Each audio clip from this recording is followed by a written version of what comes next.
sepse gjithë reportazhet dhe intervistat tuaja te Apolloni i ndjek me kënaqësi kohën që vete në shtëpi, sepse unë jam njeri punëtor dhe mbas ditët më zën në familjen time.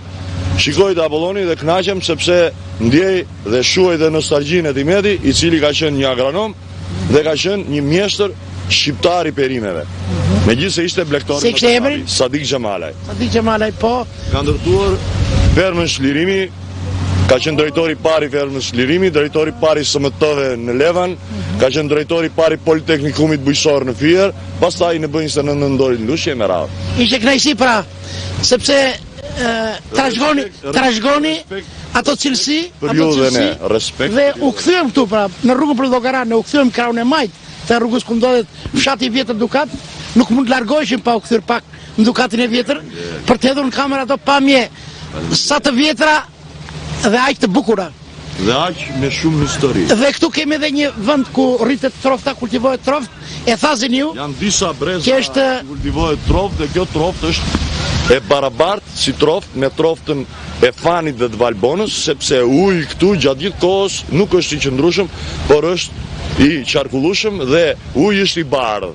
Nuk është asnjëherë i trembulluar. Edhe trofta është aristokrate. Me temperaturë 2 deri në 3 gradë. Nuk i vete më lart se kaq temperaturë. Edhe trofta do vetëm ujë të pastër. Ujë të pastër dhe të ftohtë. Kështu që kjo troft është nga vetë natyra e ujit shumë e shëndetshme. Atëre bashkë me operatorin le të ulemi të marrim ca pamje nga trofta atje. Ka besoj trofta. Patjetër, ka troft, ka disa brezni troftash, ka disa lloj marrëdhëniesh të rrituri dhe të ushqyeri, të cilat bëhen me radhë për të furnizuar tregjet që nga Tirana dhe deri në Fier. Zini, faleminderit shumë.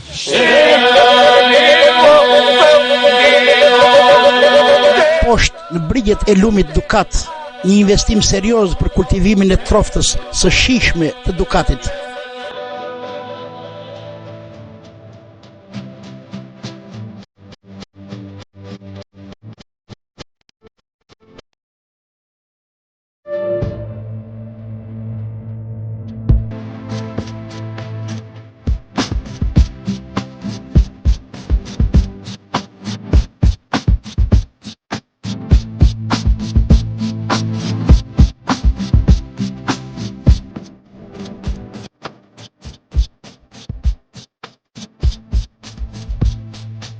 Ju jeni pronar i këtij rezervatit të troftës. Po.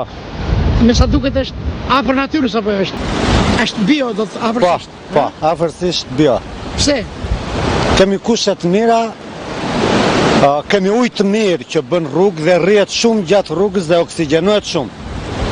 Edhe bëjmë një troft të veçantë që mund të krahasohet me Vaun e Dejes dhe me Valbonën. Dhe me Valbonën. Po. Me pak vështirësi në verë. Për temperaturat, se kemi temperaturat lata. Jemi në kushte këtij dimri pak a shumë shumë të favorshme. Trofta e ka qef këtë temperaturë? Shumë të favorshme, kemi 2 vjet. Deri çfarë temperature duron? Trofta duron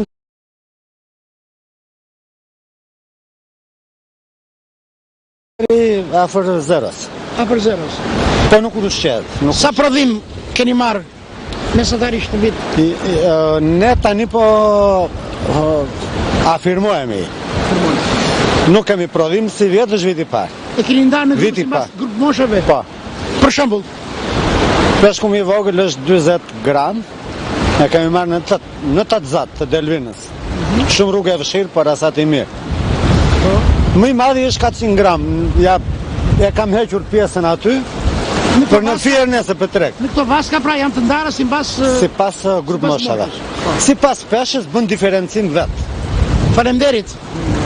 Punë të mbarë. Faleminderit dhe ju.